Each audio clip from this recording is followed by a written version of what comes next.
میں تمام سنیوں سے گزارش کروں گا، خواہ وہ ہمارے حشمتی بھائی ہوں پیلی بھیت شریف والے، برکاتی بھائی ہوں ماہرہ شریف والے، یا ہمارے ثاقب شامی صاحب کے ماننے والے ہوں، دعوت اسلامی والے ہوں، سنی دعوت اسلامی والے ہوں، بہرحال ہم سب سنی ہیں، اعلیٰ حضرت کے مسلک کے ماننے والے ہیں، اور اعلیٰ حضرت نے جو علماء دیوبند کو کافر کہا ہے، رافضیوں کو کافر کہا ہے، اس فتوے کو ہم سب صحیح مانتے ہیں۔ تو اس حد تک ہم لوگ اتحاد کر کے ان رافضی کتوں کا رد کریں، اور یاد رکھیں جب بھی آپ اجمیر شریف جائیں وہاں تاج الشریعہ کی ٹوپی پہننے والوں سے جھگڑا کیا جاتا ہے، مصطفیٰ جان رحمت پڑھنے والوں سے جھگڑا کیا جاتا ہے، ان سے شیرنی اور ان سے چادر نہ لینے والوں سے جھگڑا کیا جاتا ہے، اندر جا کر آپ مزار شریف میں تھوڑی دیر کھڑے رہیں، مار کر آپ کو بھگایا جائے گا، نذرانہ نہ دیں آپ کو مارا جائے گا۔ یہ ساری جو ظلم و زیادتی ہو رہی ہے، آپ ٹولی بنا کر اجمیر شریف جائیں، اور جب بھی کوئی مجاور آپ سے لڑیں سب مل کر ان کو پیٹیں، ان کی اوقات ان کو دکھائیں، خبیثوں کو کوئی حیثیت نہیں ان کی، ان کا کوئی تعلق نہیں ہے سرکار غریب نواز سے۔ سرکار غریب نواز رضی اللہ تعالیٰ کی تعلیمات اس طرح کی تھی، معاذ اللہ رب العالمین کے صحابی رسول کے بھونکو حضرت امیر معاویہ کو فاسق کہہ رہا ہے، تیری ماں تیرے غم میں ماتم کرے حرام خور سانڈ۔ تجھے پتا ہے حضرت امیر معاویہ کے بارے میں اللہ کے نبی نے دعا فرمائی ہے کہ اللہ معاویہ کو کتاب کا حساب کا علم عطا فرما، معاویہ سے عذاب کو دور فرما لے۔ تو رسول اللہ صلی اللہ علیہ وسلم کی بات کو جھٹلانا چاہتا ہے؟ تیری اوقات کیا ہے، تیری حیثیت کیا ہے؟ ایک پیغام میں تمام سنیوں کو دوں گا۔ بعض لوگ میرے حوالے سے سمجھتے ہیں کہ میں صرف سنیوں کی ٹانگ کھینچتا ہوں، ایسا ہرگز نہیں ہے۔ 2014 میں عبداللہ مدنی سے مناظرے کے بعد میں مشہور ہوا، اور ہمیشہ میں غیر مقلدین کا، دیوبندیوں کا، شیعوں کا، تفضیلیوں کا، بدعات و خرافات کا، اہل قرآن کا، قادیانیوں کا رد کرتا ہوں۔ میری اکثر تقریریں آپ یوٹیوب پر سن لیں، اور 32 عدد کتابیں میری رد غیر مقلدیت پر ہے۔ کبھی کبھی میں جو اپنے بھائیوں کے حوالے سے تقریر کر دیتا ہوں تو اس کی وجہ یہ بنتی ہے کہ پہل ان لوگوں کی طرف سے ہوتی ہے۔ یہ ہمارے بھائی اسٹیج پر آ کر بیان کر دیتے ہیں تو بادل ناخواستہ مجھے جواب دینا پڑتا ہے، میں جوابی کارروائی کرتا ہوں، پہل نہیں کرتا ہوں۔ ہمیشہ یاد رکھنا میرے جتنے بیانات ہیں وہ عمل نہیں ہے، رد عمل ہے۔ اس کے باوجود میں کہتا ہوں یہ ہمارے بھائی ہیں۔ اس وقت اہل سنت و جماعت میں دو فتنے اٹھ رہے ہیں۔ ایک ایسی کچھ خانقاہیں ہیں، بڑی بڑی خانقاہیں کہ جو اپنے بزرگوں کے راستے سے ہٹ کر شیعت کا لبادہ اوڑھ رہی ہے۔ اس میں مکن پور شریف والے بھی ہیں، دیوا شریف والے بھی ہیں، اجمیر شریف والے بھی ہیں، اور بھی کچھ خانقاہیں ہیں۔ دوسرا فتنہ اٹھ رہا ہے، سوشل میڈیا کے یوزرز جانتے ہوں گے کہ فیس بک پر ناصر حرام پوری یعنی ناصر رام پوری، ذیشان مصباحی، مقبول احمد صالح مصباحی، نوشاد عالم چرسی چشتی، یہ لوگ علماء دیوبند کے کافر ہونے کے قائل نہیں ہیں۔ یہ پڑھے ہوئے ان میں سے مصباحی الجامعۃ الاشرفیہ کے پڑھے ہوئے ہیں، حالانکہ الجامعۃ الاشرفیہ نے اپنا موقف صاف کر دیا ہے کہ جو حسام الحرمین کی تائید نہیں کرے گا اس کی مصباحیت ختم ہے، اس کی سند منسوخ ہے۔ یہ لوگ دیوبندیوں کو کافر نہیں مانتے بلکہ اعلیٰ حضرت کے فتاووں پہ ڈبل سے تحقیق کرنے کی بات کرتے ہیں۔ خبیثو تمہاری کیا حیثیت ہے کہ جس حسام الحرمین پہ علماء حرمین طیبین ہند و پاک کے علماء نے دستخط کی ہو، اجلہ علماء کرام نے، تم اس پر تحقیق کرو گے؟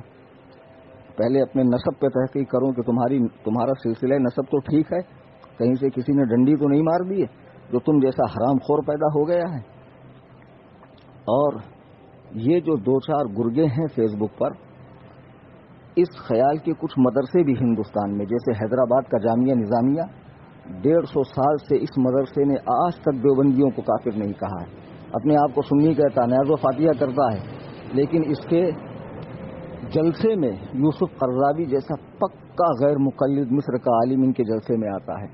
آج بھی دیوبندیوں کا آنا جانا ہے، اور ان لوگوں نے تو جامعہ نظامیہ سے فتویٰ تک نکال دیا ہے کہ غیر مقلد کی نماز جنازہ جائز ہے۔ دیوبندیوں کا ترجمہ قرآن انہوں نے چھاپا ہے، یہ سارے ثبوت ہمارے پاس ہے۔ اسی طرح خانقاہ مجیبیہ پھلواری شریف بہار میں ایک خانقاہ جس نے اعلیٰ حضرت کی کتاب حسام الحرمین کی تائید تصدیق نہیں کی۔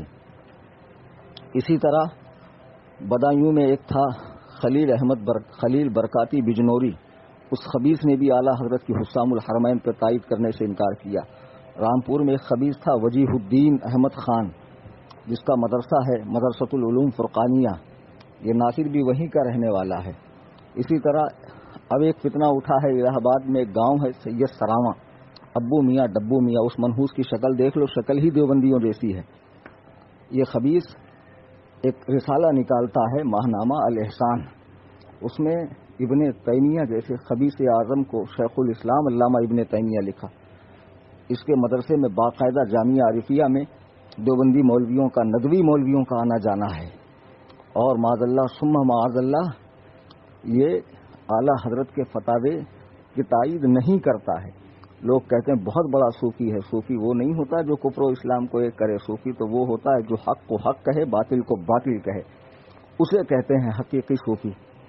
میرے بزرگوں، دوستوں، میرے سنی بھائیوں، آپ کسی بھی شیخ سے مرید ہوں، کسی بھی مدرسے سے تعلق رکھتے ہوں، کسی بھی تنظیم سے جڑے ہوئے ہوں، آپ اعلیٰ حضرت کو اپنا پیشوا مانتے ہیں، اور اعلیٰ حضرت نے جو علماء دیوبند کے کفر پہ فتویٰ دیا ہے آپ اسے صحیح سمجھتے ہیں، آپ میرے بھائی ہیں، خواہ عمل کے لحاظ سے آپ کیسے بھی ہوں۔ میں فقیر محمد کلیم حنفی رضوی، میرے پیر و مرشد حضور تاج الشریعہ، ان کے جو فتاوے ہیں اس پر میرا عمل ہے۔ ویڈیوگرافی، تصویر کشی، مائک کی نماز، چین کی گھڑی، اس پر عمل کرتے ہوئے جو لوگ اس پر عمل نہیں کرتے ہیں میں انہیں غیر سنی نہیں سمجھتا، معاذ اللہ اسلام سے خارج نہیں سمجھتا۔ بہرحال وہ ہمارے سنی بھائی ہیں، مسائل کا اختلاف اپنی جگہ، لیکن آج تمام سنیوں کو مل کر ان دو فرقوں سے لڑنا ہے۔ اصل صلح کلی جو ہیں یہ جامعہ نظامیہ والے، سید سراواں والے، یہ ناصر مقبول جیسے لوگ، یہ ڈاکٹر پادری کے ماننے والے منہاجی، اور دوسرے درجے میں وہ پیر صاحبان، وہ مجاور صاحبان جو صحابی رسول حضرت امیر معاویہ پہ بھونکتے ہیں، سب متحد ہو جائیے اور ان خبیثوں سے لڑیے۔ آپ کو پتا ہوگا کہ دعوت اسلامی کے امیر مولانا الیاس قادری نے ایک سوال کے جواب میں کہا کہ 10ویں محرم کو شادی کرنا جائز ہے، اگر کوئی نہ کرے تو اچھی بات ہے محبت اہل بیت میں۔ تب بھی اس بندے کو لوگوں نے خارجی کہا، دشمن اہل بیت کہا۔ خبیثوں، قرآن و حدیث کا علم ہے تمہیں؟ سال کے 12 مہینے ہر دن ہر سیکنڈ نکاح ہو سکتا ہے، کسی دن منع نہیں ہے۔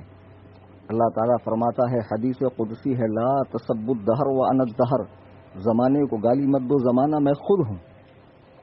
تو شادی تو کسی دن بھی ہو سکتی، تم نے اتنی سی بات پہ ایک مسلمان کو خارجی کہہ دیا، تمہاری ہمتیں اتنی بڑھ گئی ہے۔ چلو آؤ مناظرہ کر لو اس پر کہ 10ویں محرم کو شادی نہیں ہو سکتی ہے۔ ساتھ میں وہ بندہ یہ بھی کہہ رہا ہے کہ اگر کوئی نہ کرے تو اچھی بات ہے، تو سوچنا چاہیے پہلے اس نے شریعت کا مسئلہ بتایا، پھر عقیدت کی بات بتائی کہ عقیدت کیا ہونی چاہیے، تاکہ شرعی مسئلے کی بھی حق تلفی نہ ہو اور عقیدت کا بھی لحاظ رہے۔ لیکن تم نے اس کی عقیدت کو نہ دیکھا۔ میرے بھائیوں، بزرگوں، متحد ہو جائیے۔ جیسے وہابی، دیوبندی، شیعہ، قادیانی، غیر مقلدین کا ہم رد کرتے ہیں، ویسے ہی ان چھپے ہوئے صلح کلیوں کا، ان رافضیوں کا بھی رد کیا جائے جو مزارات اولیاء پر بیٹھے ہوئے ہیں اور امت کو برباد کر رہے ہیں، امت کو غلط راستے پر لا رہے ہیں۔ ان سب کا رد کرنا ہمارا فریضہ ہے اور بالکل رد کیا جانا چاہیے۔